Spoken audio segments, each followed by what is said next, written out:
Party और नून league chairman इरसा के मामले पे आमने सामने आई थी और फिर वफाक को जारी बात है पीछे भी हटना पड़ा। आप काबीना में भी नहीं है, फिर भी नून लीग से अपनी बातें मनवाते हैं, आप कौन है? शुक्रिया सलमान।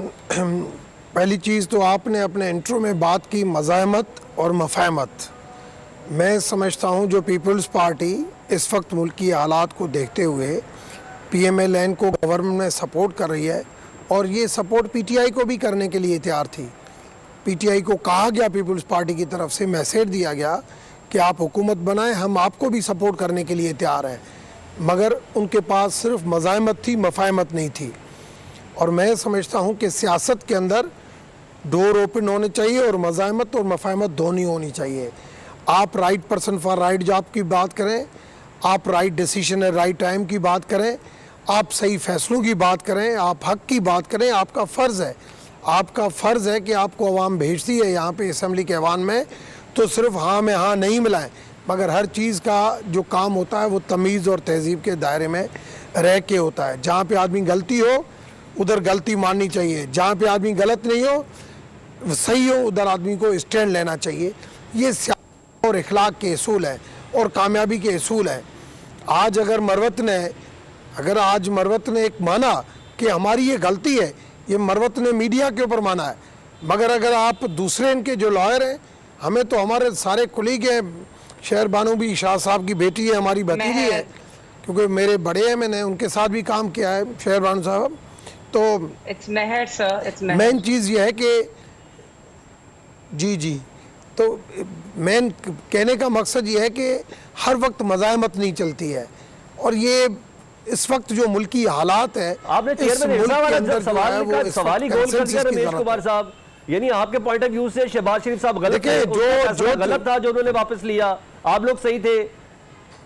नवीद कमर की तकरीर, वज़ीर आला हमने अगर हमें अगर सलमान अगर हमें कोई भी चीज़ गलत लगेगी, आज आर्डिनेंस की बात थी, हमने उसके ऊपर भी बात की, जो भी चीज़ पार्लियामेंट्री प्रैक्टिस के अंदर हमें गलत लगेगी, पाकिस्तान के फेवर में नहीं लगेगी, उस चीज़ों को हम बिल्कुल हाईलाइट करेंगे। हमने एक अनकंडीशनली सपोर्ट किया है कि हम गवर्नमेंट इंडिपेंडेंटली इसे ले, इंडिपेंडेंटली अपने डिसीजन ले, IMF के हवाले से भी डिसीजन ले। अगर अखराजात की बात होगी, अगर आप मुझे कहोगे कि भाई मरियम नवाज़ ने गाड़ी के टायर जो है वो चेंज किए, इसको आप डिफेंड करो, मैं नहीं करूँगा। जो चीज़ मुझे सही लगेगी उसको मैं सपोर्ट करूँगा, जो चीज़ मुझे गलत लगेगी, यही मैंने आज जब मेरी PTI के दोस्तों के साथ भी जब असेंबली के अंदर डिस्कशन चल रही थी, उधर भी मैंने पुराने कुलीगों से ये बात की कि ये और वो भी ये चीज़ मानने लगे कि हमें अब कम से कम पाकिस्तान है तो हमें भी कंसेंसस के साथ बढ़ना पड़ेगा। मैं समझता हूँ कि पीपल्स पार्टी का रोल इम्पॉर्टेंट है। जरदारी साहब एक रिकन्सिलेशन के बादशाह, वो जिस मनसिब के ऊपर बैठे हुए हैं और एक शुरुआत है KPK का चीफ मिनिस्टर शहबाज शरीफ साहब के पास आना और उसकी तरफ से एक पॉजिटिव रेस्पॉन्स देना। मैं समझता हूँ ताली एक हाथ से नहीं बचती है और उसने हाथ बढ़ाया तो उसने भी हाथ बढ़ाया। एहसन इकबाल एक सीनियर मिनिस्टर आया और उसके साथ आके बाहर प्रेस कॉन्फ्रेंस की।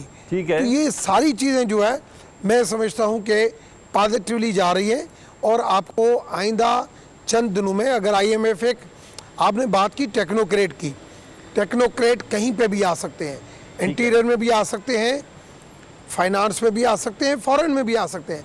एक्सपीरियंस्ड बंदे, अगर एक्सपीरियंस बंदे जो चैलेंजेबल काम लेने के लिए तैयार हैं कि हम इस वक्त ये चैलेंजेस हैं, इन चैलेंजेस को हम ऐसे अपनी टेक्नोलॉजी या अपनी होशियारी के साथ अगर हम डील कर सकते हैं और अगर गवर्नमेंट वहाँ पे अपने बंदे को छोड़ के उस टेक्नोक्रेट की को स्पेस देती है तो उसको अप्रिशिएट करना चाहिए।